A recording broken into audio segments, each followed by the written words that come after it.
네, 오늘 패널 세션에 참가해 주실 두 분 먼저 소개해 드리겠습니다. 어, 바쁜 일상 속에서 저희가 세탁 시간을 아낄 수 있도록 도와주고 계시는 런드리고 서비스를 운영 중인 의시주 컴퍼니의 조성호 대표님 자리에 계십니다. 아울러 의시주 컴퍼니와 같은 혁신 기업의 선도적인 투자를 이끌고 계신 DS 자산운용의 박영진 팀장님 모시고 오늘 비대면 서비스에 대해서 이야기하는 패널 세션 갖도록 해보겠습니다. 네, 두 분 오늘 또 바쁘신 와중에 함께 좀 자리해 주셔서 감사드리고, 먼저 저희가 DS 자산운용의 우리 박 팀장님께 드리고 싶은 질문이 있는데, 사실 이 런드리고라는 서비스를 처음 보고 이제 투자하기가 쉽진 않았을 것 같아요. 그래서 DS 자산운용과 런드리고가 투자 계약을 체결하게 된 과정에 대해서 설명해 주시면 좋을 것 같습니다. 네, 먼저 저희 가까운 가족 중에 세탁업을 하시는 분이 계셨고요. 그래서 사실 이 세탁업이라는 것이 굉장히 노동 집약적이라서 인건비가 많이 들고, 그리고 꼭 대면을 해야 되고, 그리고 물류가 되게 어려운 작업이라는 것들을 알고 있었습니다. 이제 그런 과정에서 만약에 스마트 팩토리로 인건비를 절감하고 물류 문제를 해결하고, 그리고 서비스를 굉장히 사용자 경험을 아주 좋게 만든다면 분명히 사업적으로 성공할 수 있다는 생각을 했었는데, 그 와중에 런드리고를 알게 됐었고요. 마침 또 조성호 대표님께서 이전에 그 식품 관련된 물류를 이미 해보신 경험이 있기 때문에 충분히 잘하실 수 있다는 확신이 있었습니다. 그래서 처음에 만나 뵀었고, 투자를 하기 위해서는 굉장히 경쟁이 치열했던 상황이었기 때문에 당시에 시리즈 A 투자를 했던 투자자들을 다 만나러 찾아갔었습니다. 그래서 저희가 진정성 있게 투자하고 싶다는 얘기를 먼저 드렸었고요. 그 다음에 처음으로 이제 회사에 갈 때는 저희 그 장덕 회장님을 모시고 직접 찾아가서 실제로 저희가 투자 의지가 굉장히 강하다는 말씀을 드렸었습니다. 그리고 나서는 계속해서 조성호 대표님과 여러 차례 깊게 얘기를 나누면서 저희가 진짜 함께 하고 싶다는 말씀을 드렸고요. 그래서 그때 경쟁이 있었지만 저희가 투자하는데 크게 무리가 없었던 것 같습니다. 네, 박 팀장님의 되게 열정과 이런 런드리고 서비스에 대한 사랑이 되게 돋보이는 그런 투자 사례였던 것 같은데, 대표님은 어떠셨어요? 이제 금방 이제 그 심사위원님께서는 되게 이렇게 좀 약간 경쟁도 치열하고 투자 과정까지 경쟁도 치열하고 좀 그렇게 설명을 해주셨지만, 저희가 시리즈 B 라운드를 돌 때에는 이제 코로나가 막 이제 정말 이제 시작되어서 굉장히 혼란스러운 사실 상황이었습니다. 그래서 일단 뭐 저희가 비대면이라고 하는 키워드를 가지고 이제 세탁 서비스를 풀었던 회사로서 당연히 이제 비대면의 방식에 대한 강점이나 여러 가지 경쟁력을 갖고 있었을 텐데, 근데 이제 딱 그때 코로나가 딱 발생했던 그 타이밍에는 사실 이제 투자를 어떤 집행하거나 미팅하는 것조차도 이제 줌이라고 하는 것도 이제 그때 처음 써보게 되고, 이제 미팅을 잡는 것도 너무 어려웠었고, 그래서 그 과정 자체가 굉장히 좀 어려웠던 기억이 나고요. 근데 이제 인상 깊게 좀 제가 기억나는 거는 이제 DS 쪽에 IR을 하러 간 날에 그 코로나로 인한 너무 그 주식 시장의 임팩트가 너무 커서, 그때 이제 9시에 이제 그 피칭을 하는 시간에 이제 서킷 브레이커가 하나 걸리면서 이제 모두들 거기 참여하신 분들이 이제 저희 이제 기업의 스토리보다 오히려 그 현재 상황에 되게 좀 긴장하시고 이랬던 기억이 나고요. 그리고 이제 회사 방문하실 때 이제 저는 이제 심사형님만 오실 거라고 생각을 했었는데, 장덕도 회장님이 친히 또 오셔서 처음에는 그게 회장님인지 모르고 그냥 되게 자연스럽게 얘기를 좀 했었는데, 알고 봤더니 이제 그게 회장님이셔가지고 좀 놀랐던 기억이 있습니다. 그래서 네, 어쨌든 좋은 투자 파트너로서 네, 함께 해주셔서 너무 감사한 마음이 있죠. 네. 네, 정말 좀 어려운 환경을 뚫고 이게 투자를 하신 DS 자산운용도 대단하고, 그 정말 그 심사역들이 귀에 아무것도 안 들렸을 것 같아요. 그 투자했을 때 서킷 브레이커가 딱 터진 순간. 근데 그럼에도 불구하고 이제 투자를 유치하신 또 대표님도 정말 대단하신 것 같고, 어떻게 보면 저희가 코로나를 겪으면서 겪을 수 있는 투자자의 어려움, 또 창업자의 어려움까지 다 모두 이겨내신 그런 투자 사례라서, 그리고 또 이제 어떻게 보면 전화 위복이었죠. 코로나가 이제 비대면 서비스가 또 도약할 수 있는 기회를 만들어준 것 같아서 참 멋있는 투자 잘 하시고 멋있는 서비스 잘 기획하신 것 같다는 말씀 꼭 제가 개인적으로 드리고 싶네요. 고맙습니다. 네. 그리고 사실 이렇게 이제 비대면 서비스를 코로나 이전에 기획하기는 굉장히 좀 힘드셨을 것 같아요, 대표님께서. 근데 처음 어떻게 이런 아이디어를 생각하시게 되셨나요?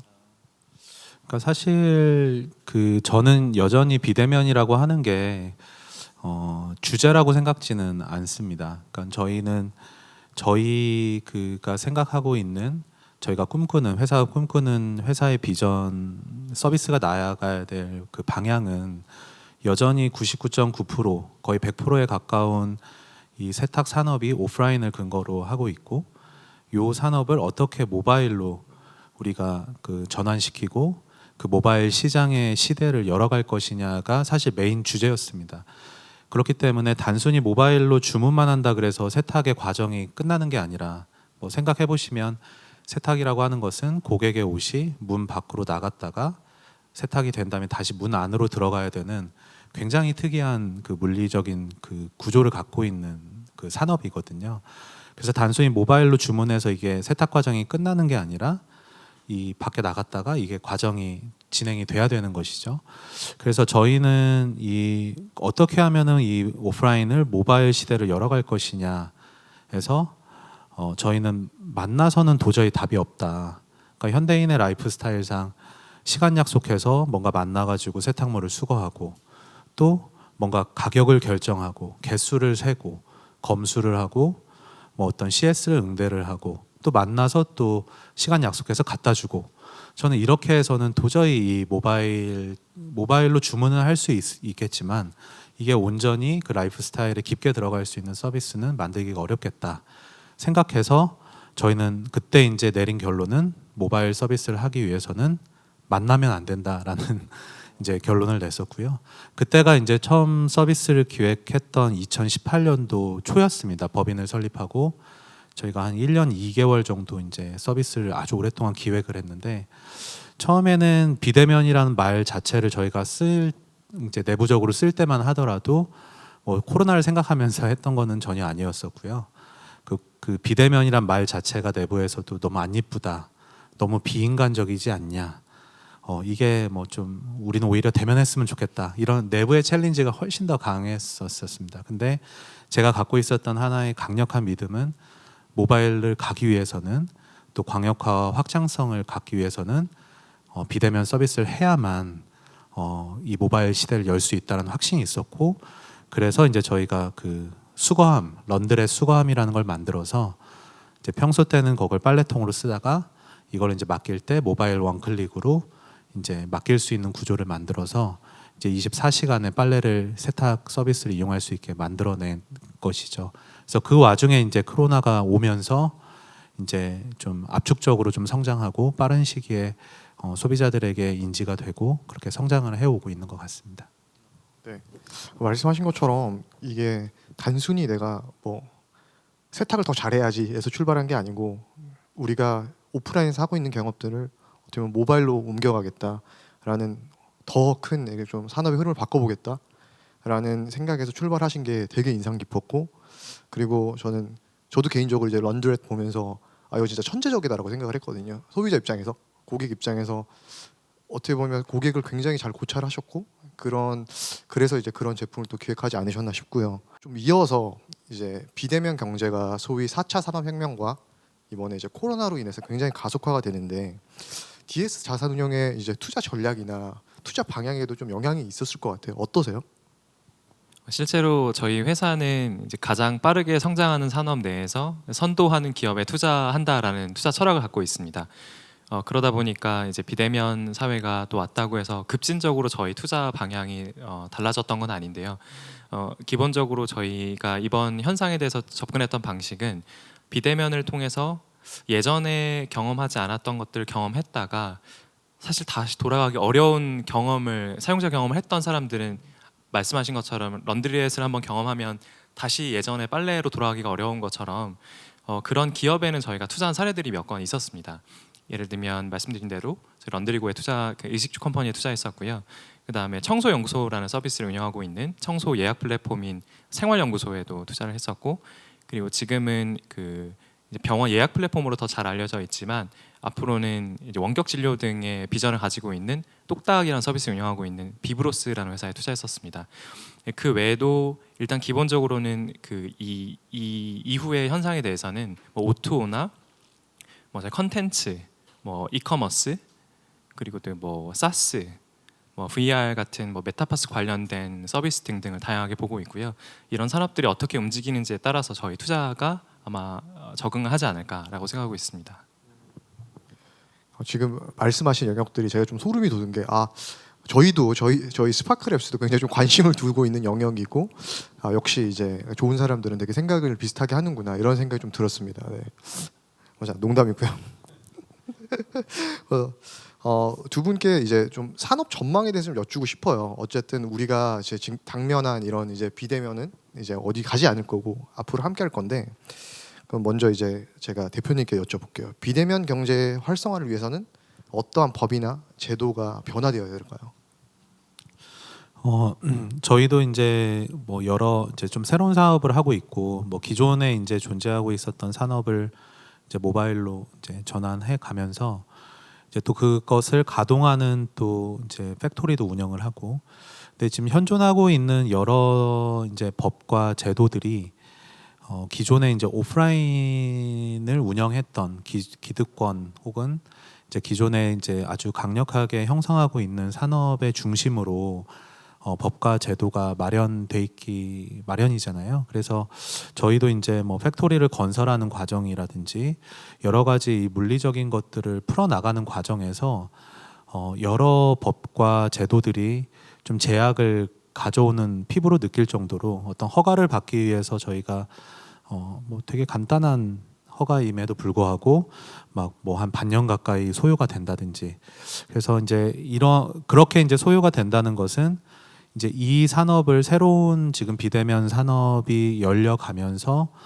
이 비즈니스를 규정할 수 있는 법이 명확하게 규정되어 있지 않은 영역들에 대한 해석이거든요. 근데 그 해석을 조금 더 적극 행정을 통해 가지고 풀어내면은 사실 저희 같은 기업들이 조금 더 빠르게 성장할 수 있는 기회들이 많을 텐데 이제 그것을 적극적으로 이제 해석하는 이제 관계 부처나 그 부서들 입장에서는 또 부담스러운 것도 사실일 겁니다. 그래서 여기에서 오는 좀 이제 뭐 법과 제도들이 조금 더 이런 그 새로운 산업을 열어가는 그 회사에게는 서비스들에게는 조금 더 적극 행정으로 해석하여서 조금 더 빠르게 규제를 풀어주고 문제가 됐을 때 그것을 다시 뭐 여러 가지 형태의 제도 완비나 규제를 통해서 다시 좀 컨트롤할 수 있는 그런 방식으로 조금 빠르게 좀 바뀌면 좋겠는데 뭐 과연 바뀔 수 있을지는 아직 뭐 확신적이지는 않습니다. 네. 네. 말씀하신 것처럼 그 혁신 서비스가 나오고 혁신적인 사업이 만들어지려면은 그 규제도 따라와야 되는데 앞으로 지금 이 영상을 누가 시청하실지 모르지만 여러 의원님들 샌드박스를 좀 더 적극적으로 저희가 활용할 수 있도록 도와주시면 좋을 것 같다는 개인적인 소망과 희망이 있습니다. 우리 팀장님은 어떠세요? 사실 기재부에서 작년 11월 달에 이제 포스트 코로나 시대를 위한 뭐 경제 활성화 정책 등을 이제 발표하시면서 실제로 정부에서는 굉장히 많이 집중하시고 정책적으로 지원해 주시겠구나라는 생각을 했었습니다. 그래서 그 분야의 변화는 굉장히 빨라지겠다고 느끼고 있고요. 그런데 크게 두 가지를 저는 이제 VC 입장에서 그 스타트업을 위한 이제 정책들 좀 말씀드리면 첫 번째는 국민의 수혜가 굉장히 큰 분야라면 지금 사실 규제가 기본적으로는 파지티브 규제이기 때문에 이제 규제에 명시된 것이 아니면 하기 어려운 것이 많은데 그것이 네거티브 규제 방식으로 좀 변해서 거기에 적혀져 있지 않은 것들을 다 할 수 있게 그러니까 하지 못하는 것들만 좀 저희가 제안을 하되 나머지를 다 할 수 있게 해서 창업자분들이 조금 더 자유롭게 생각할 수 있는 터전을 마련해 주시면 좋겠다는 생각이 첫 번째 들었고요.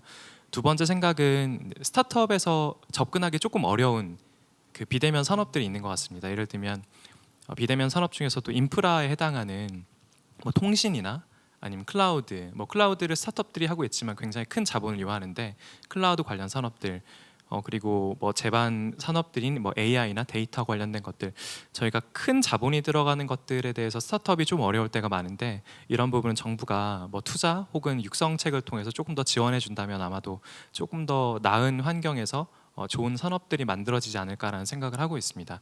그런데 기본적으로는 지금 현재 정부 정책은 충분히 우호적인 방향으로 가고 있다고 보기 때문에 누구보다 빠르게 가고 있다고 보기 때문에 그 부분에 대해서는 크게 이의가 없고 지금 해주시는 대로 잘 해주신다면 아마도 크게 도움이 될 거라고 생각하고 있습니다. 네, 감사합니다.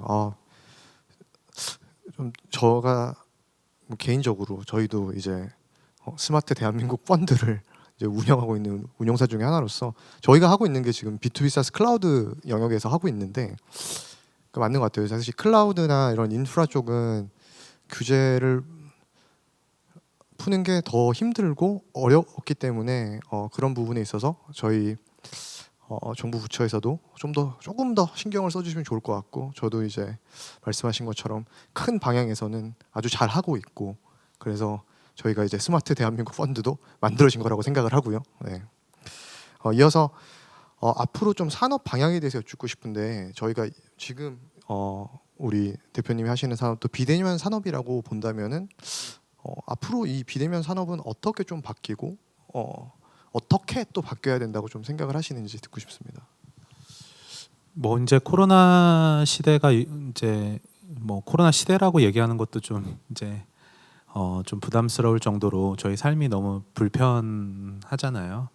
그래서 저는 완전 삶의 패러다임이 정말 이렇게 바뀐 사례가 정말 역사적으로도 있었을까 싶을 정도로 제 어쨌든 인생에는 이 코로나라고 하는 이 키워드가 너무나 좀 그러니까 저희 사업은 성장할 수 있지만 이 삶에서의 이제 불편함은 너무나 이제 그 개인적인 그 삶의 만족도 너무 떨어지는 상황이죠. 마스크도 써야 되고 네 그래서 이 어쨌든 모바일이라고 하는 IT라고 하는 요소는 기본적으로 비대면의 속성을 어느 정도 가져가고 있기 때문에 어떻게 보면 스타트업들에게는 많은 기회가 되는 게 또 이 비대면 시대라고 생각을 하고요.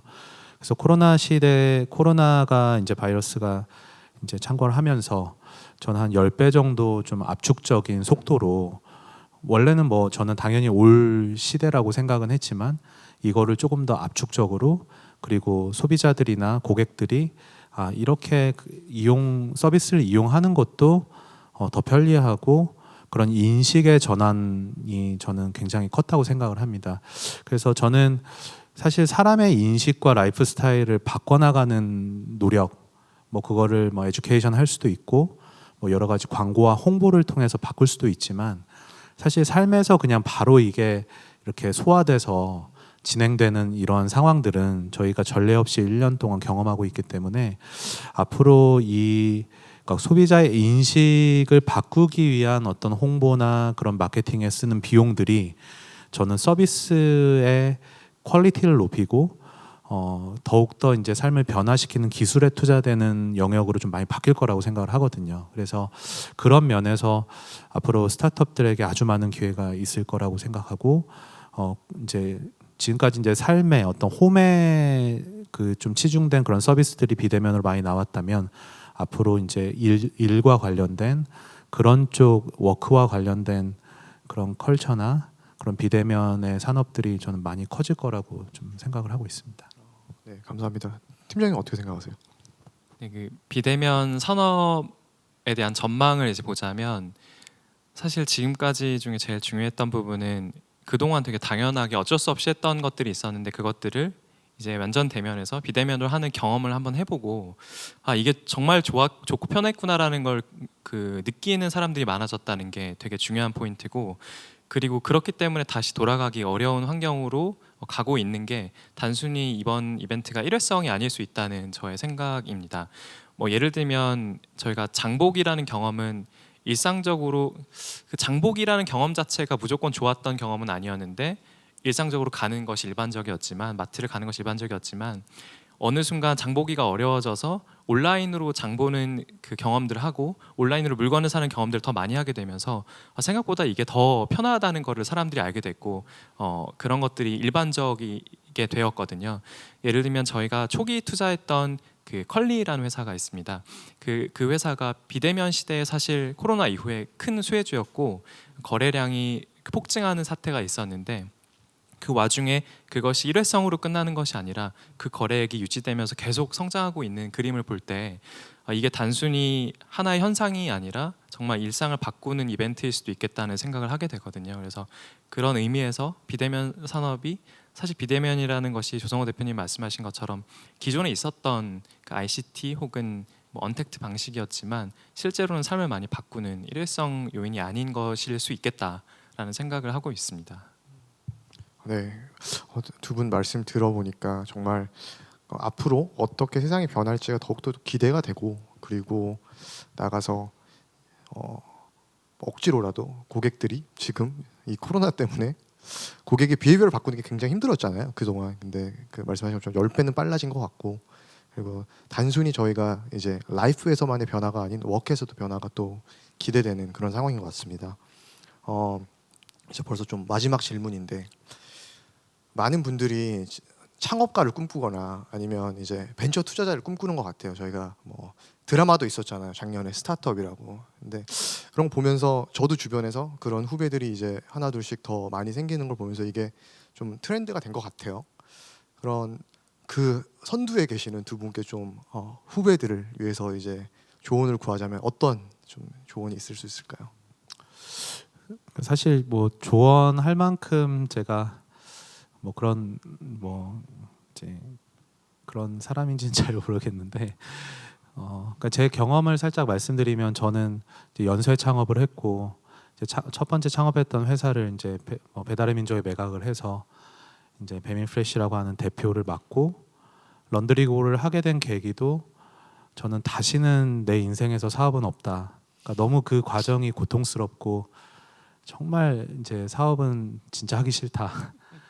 그게 사실 피해 다녔었거든요. 그래서 그렇게 미국에 여행 갔다가 이제 그 도둑놈이 그 SUV 차량을 털고 거기에서 이제 도둑놈이 빨래를 쇼핑백에다 막 다 담아놓은 거를 모든 짐을 가져갔는데 그 짐을 안 가져가 가지고 그러면 이게 뭔가 사업으로 도둑놈이 빨래도 안 훔쳐갈 수 있으니까 예전에 했던 이런 딜리버리와 모바일을 결합하면 되게 재밌는 게 나오겠다 해서 세탁 여행 다니고 뭐 그러다 뭐 여러분들 만나고 이러다가 지금 저도 왜 이 사업을 하고 있는지 모르겠거든요. 그래서 어떤 뭐 조언을 드리자면 가장 저는 그때 이제 퇴사를 하고 정말 내 인생에서 가장 자유를 느끼고 가장 행복해야 될 시점에 그러한 최악의 사건을 경험하고 너무 절망적인 상황에서 이 사업으로 오게 되었던 그런 포인트가 됐거든요. 그래서 저는 결국에는 이 일상에서의 어떤 최악의 경험도 나한테는 최고의 어떤 미래의 어떤 꿈이 될 수 있다라는 제가 사례를 보여주고 있는 것 같아요. 그래서 그런 면에서 주변의 아주 작은 경험, 혹은 나쁜 경험조차도 사업을 하게 되는 그 경험들을 해결하는 과정에서의 사업 아이템들이 발생할 수 있을 것 같고요.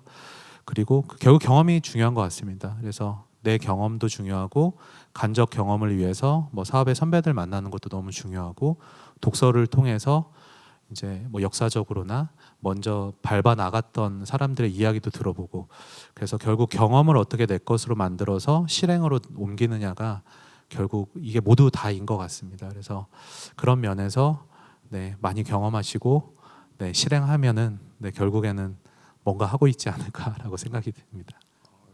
네, 경험과 실행.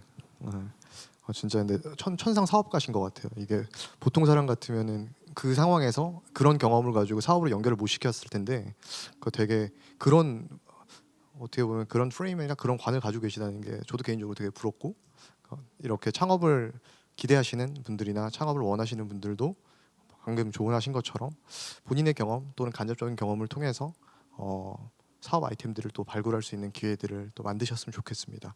우리 팀장님은 투자자로서 네, 저 또한 경력이 훨씬 오래되신 그 투자자분들 앞에서 말씀드리는 것이 좀 쑥스럽지만 제 생각을 말씀드리면 비대면이라는 단어가 사실 코로나 이후에 굉장히 흔한 단어가 됐고 이제는 어찌 보면 좀 질릴 것 같은 단어가 된 부분도 있지만 그 이 단어는 사실 저희에게 익숙했던 ICT나 디지털 트랜스포메이션이라는 트렌드 안에서 저희가 많이 봤던 그 영역이었습니다. 그렇기 때문에 기존에 투자하시던 분들은 차별적인 기술력을 가지고 사용자 경험을 완전 혁신하는 기업들을 여전히 하시던 대로 발굴하시면 될 것 같습니다.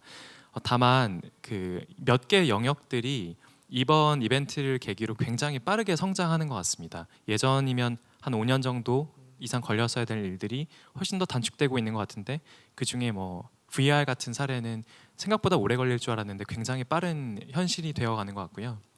관련된 컨텐츠 산업도 마찬가지인 것 같습니다. 이렇게 그동안 저희가 훨씬 멀었던 산업들이 굉장히 빠르게 성장할 거라고 보여지는 곳들은 저희가 좀 집중적으로 보면서 변화들이 어떻게 일어나고 있는지를 모니터링하면 조금 더 좋은 투자를 계속할 수 있는 기회가 있지 않을까라고 생각하고 있습니다. 네, 너무 좋은 말씀 감사합니다. 지금 진짜 투자 잘하려면 진짜 변화의 촉각을 세우고 있어야 되는 것 같아요. 그리고 그래야 좀 더 좋은 기업들을 좀 더 빨리 발굴할 수 있는 것 같고, 저도 이제 기업들 만나면서 저는 오히려 이렇게 창업자분들한테 많이 배우거든요.